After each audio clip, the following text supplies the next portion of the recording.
African Folktales, and I'm your storyteller, Awe. Today marks the 6th episode in our series exploring traditional story wisdom, and our destination this time is Burundi. Located in East Africa's Great Lakes region, Burundi is a small, landlocked country with rolling hills, savannas, and even a part of Lake Tanganyika, one of the deepest freshwater lakes in the world.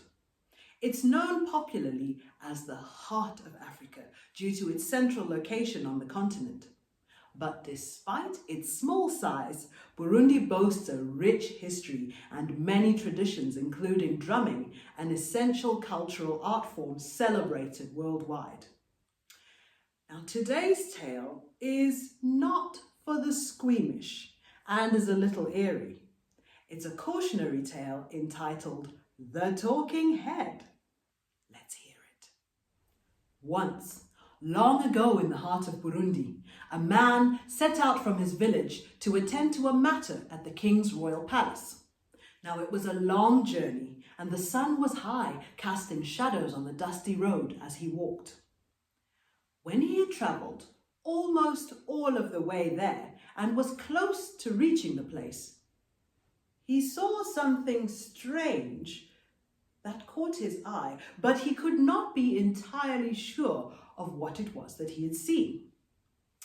Curious, the man approached and, to his horror, saw what appeared to be a severed human head lying motionless on the ground.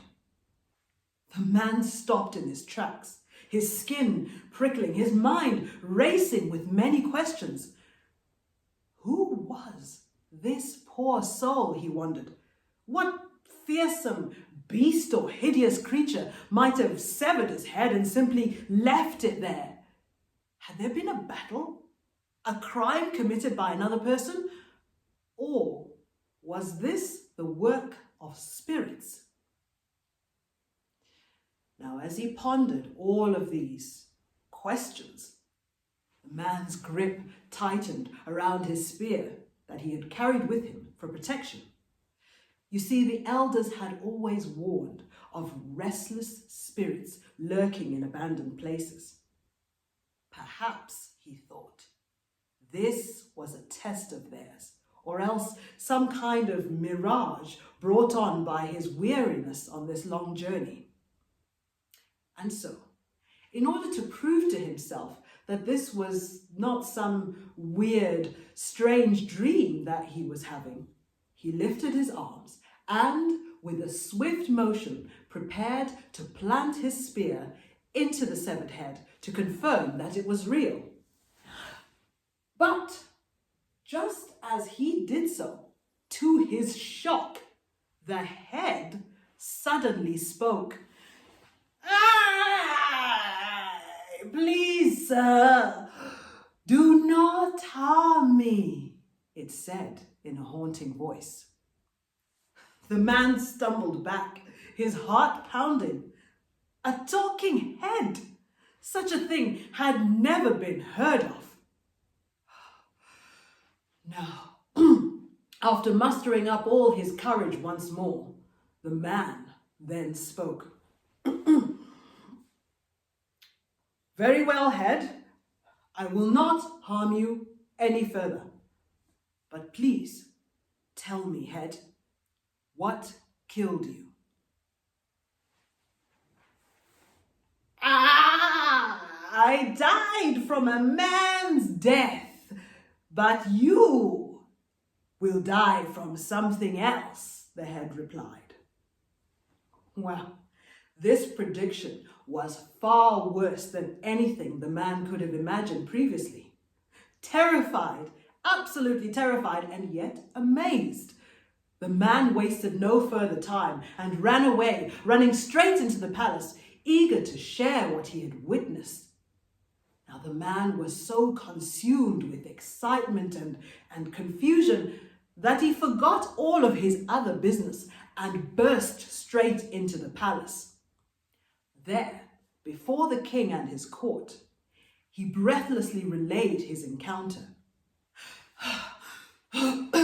"Your Majesty, Your Majesty, I saw something beyond belief. A human head, lifeless yet speaking. And when I struck it down with my spear, it told me, I died from a man's death, and you will die from something else. The court murmured in disbelief. The king himself frowned, leaning forward. You lie, he said.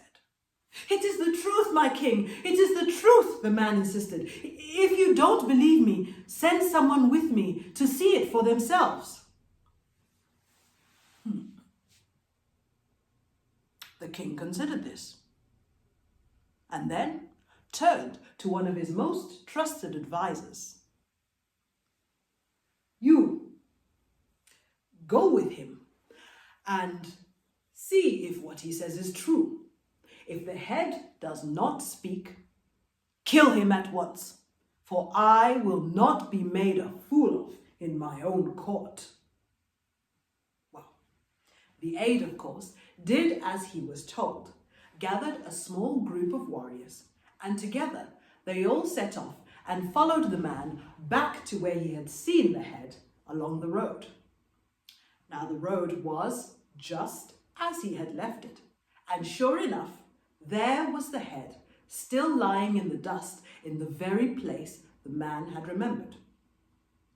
At this point, the man stepped forward and, gripping his spear tightly, just as before, raised it once more above the severed head, asking, Well, head, what killed you?